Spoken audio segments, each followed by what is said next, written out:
Welcome back. If you're like me, you can appreciate a boat that has been carefully cared for because it tells a story of pride and attention to detail. Last week, the search for our next sailboat took an exciting detour, leading us to a beautiful boat. I was scrolling through Yacht World when I stumbled across a listing for a 1999 Lagoon 410 catamaran located just an hour away in the coastal town of Rockport, Texas. What made this even more intriguing, the broker was based in Florida, yet the owners were the ones who arranged for us to see their pride and joy. The owners, Rebecca and OT, turned out to be the most hospitable people you could ever hope to meet. While a 26-year-old boat might raise some eyebrows, trust me when I say we were blown away because what we found was nothing short of breathtaking. The boat wasn't just well maintained, it was in immaculate condition. Everything was spotless, in its place, absolutely nothing was broken, worn out, or even dirty. It was difficult to wrap our heads around the fact that this boat was more than 2 decades old. I'd venture to say this catamaran was in better condition than any other boat I've ever been on. Get ready to see what happens when boat owners pour their heart and soul into their floating home, and join me as we explore this amazing find.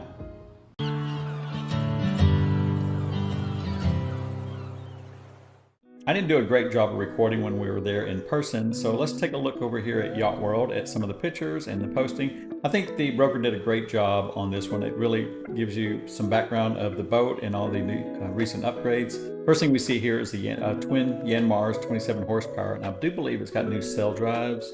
Come in here, additional details, and there they are. New sail drives in 2019. Also new electronics and wiring. We got new touchscreen plotter, new rigging, new bottom job, lots of stuff, and lots of stuff that is conducive with cruising. So you see we got 300 foot to 3/8 anchor chain, we got 300 foot of 1 inch nylon anchor rope. I've got a couple different very large anchors, lithium house batteries with the Bitron inverter, lots of stuff that you would want to cruise the islands. I'm not going to spend a lot of time going over the ad. You can take a look at it if you want. You can find it on Yacht World, and the broker is, let's say, Look Brown Yachts out of Florida, so you can find it quite easily. Let's jump into the pictures here. So first thing I want to show is you got this person over here that you can use to scale. That on pictures it doesn't look that big, but in person this is a massive boat. And again, you can tell here by using the person to scale. Here we have the port side, starboard side. We got the trampoline here. Tramp was in really good shape, and I can't say enough how everything on this boat is in immaculate condition. These hatches up here have some storage in both of them, and they're nothing you can get. There's ladders going into them. I think on this side he's got a dive air compressor on it, and the other side is all his cells. Moving on, we have another view of the cockpit. What I want to show you is this foam padding that they have on the flooring. And so I was barefoot for the tour, and this felt amazing underfoot, as well as it looked really good. If I'm not mistaken, she said they had this custom made for this particular boat. And there's some features I don't know that you can see here. I mean, obviously you notice the nice curves and they cut these lines. But there's some stuff that you can tell that it was custom. I don't think this table was up when we were there, but looks like it's in really good shape. Here's another view. I will point out that it looks small here in the pictures, but again, in person, this is a very nice and comfortable cockpit. We have a view of the helm, a little closer on the helm. I didn't understand what this little module was here, but once I sat up there, you see that it was just for comfort. You actually set your feet up here, and then it provides some extra storage underneath. Here we have a look at the dinghy. We have the solar arch. That was an upgrade that they've made since they've owned the boat. He did say that the dinghy is underpowered. It said it has a 9.9 on it, and it can't quite get up on plane with 2 people and supplies. So he said at some point you'd probably want to put a larger outboard on there. Here we take a look at the boom. So not everything's led aft, so you're going to raise the mast here from the deck. Here we have the generator. We have the windlass, and he said that has been replaced here recently. I want to say in the last few years. Here's our propane storage, sliding rear door. This looks busy. It's not that bad. So when I saw these pictures before I went out there, I thought, well, you'd want to take this out to kind of open it up. But I go back on that because there's a ton of storage right back here that you could use for miscellaneous kitchen, living room items. We have our nav station over here. You can see a view of the refrigerator. This is the nav station here on the left-hand side. We got a 2-burner stove, kitchen sink, tons and tons of storage. We have a refrigerator below, and then the freezers from the top side. Here we go. There's a top view, top down of the freezer. Let's see. We got a new wave marine. He says that there's lots of new electronics, so we saw that. going through the different cabins. We've got different pictures of them, showing the storage. That's what we're worried about with most of boats, specifically a monohull, is just where would you put everything. You wouldn't have that issue with a larger catamaran. Here we have to take a look at some of the batteries. We got to look at the engine, some of the inverters, and I'm not exactly sure what this is. Oh, that's the water maker. Got electrical panels, the other engine, and well, that's it. I thought they had a few more pictures. Well, anyways, so that is the view of that. So now let's take a look at my walkthrough.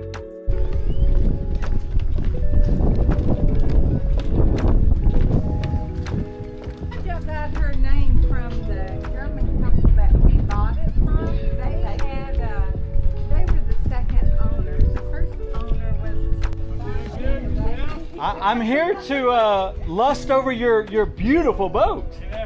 Wow. And this is Oliver. He can call him OT. I read the book, and grandmother called her Jaja.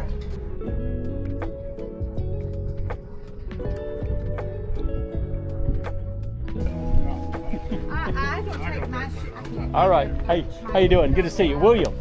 Okay. Yeah, nice to meet you. High time, you know, we got the hot stuff. Yeah, these are windlass.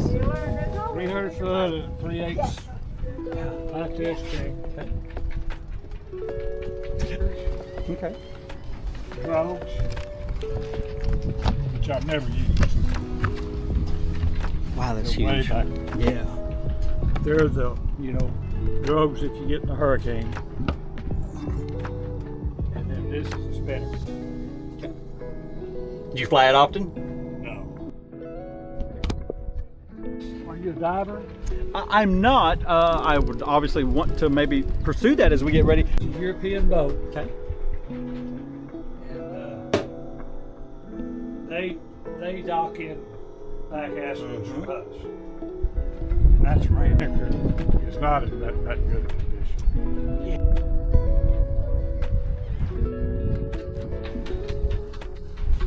That stays. They don't. Yeah. These make Well, things here. I don't know how much would travel here in the state. One water tank to the other. That's 100 gallon on each side. So you carry 200 gallons of water. Mexico, we had to leave with the Northerner, and it was rough, and it was cold, and it was like, ugh. And all we did, we shut those doors, and we stayed in here for 2 days. We didn't have to go out.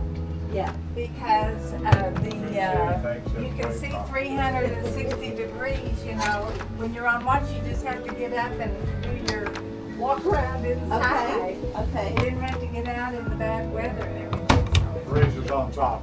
Yes, sir. My brother-in-law passed away. I'm sorry to hear that. I know, 2 weeks ago Okay. yesterday, so my sister's here with me. I brought her home with me. Yeah.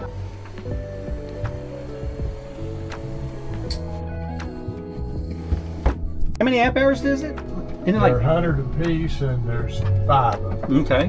I think he said there was 6 because I did get 6, but those and the engine batteries are not lithium. No, the tack is not hooked up. Okay. I didn't know it until we got to Texas, Okay. and I was trying to put in the log what the engine hours were. Mm-hmm. I noticed that's the same hours that I had before, and I had figured maybe I had 100 hours. Okay. So I'm at it. Yeah, there's a little container in there. I'm not sure. There's here's the build track. That's pretty wet. I'll show that here. Okay. And that stuff in the bottom is charcoal. That's your filter stuff. When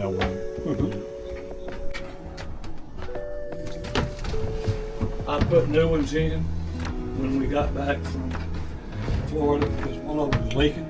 Mm-hmm. So I put all new through hulls in. Colleen, look down on this other side. It's just a little different. So I did. Oh, she did. I did. I went back.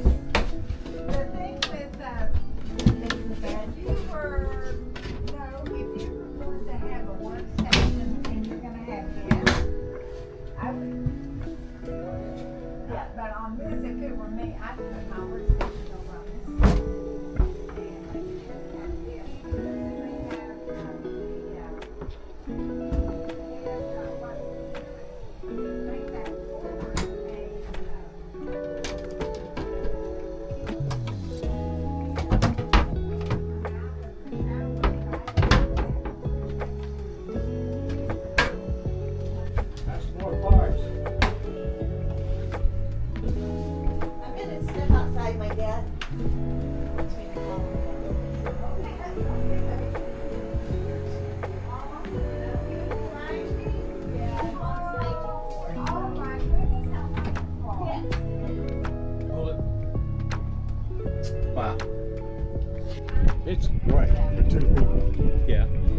that little 9.9 won't plane for 2 Okay.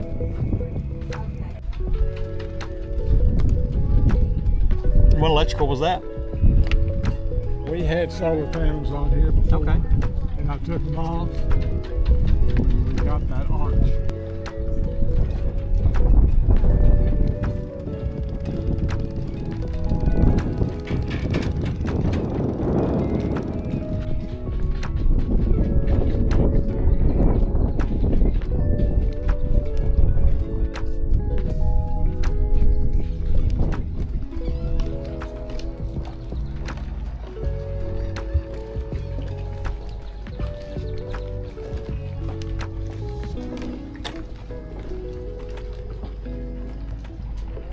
I'm still a bit speechless. Located just down the road in Rockport, Texas, this wasn't just a well-maintained boat. It felt like the boat was preserved in a time capsule.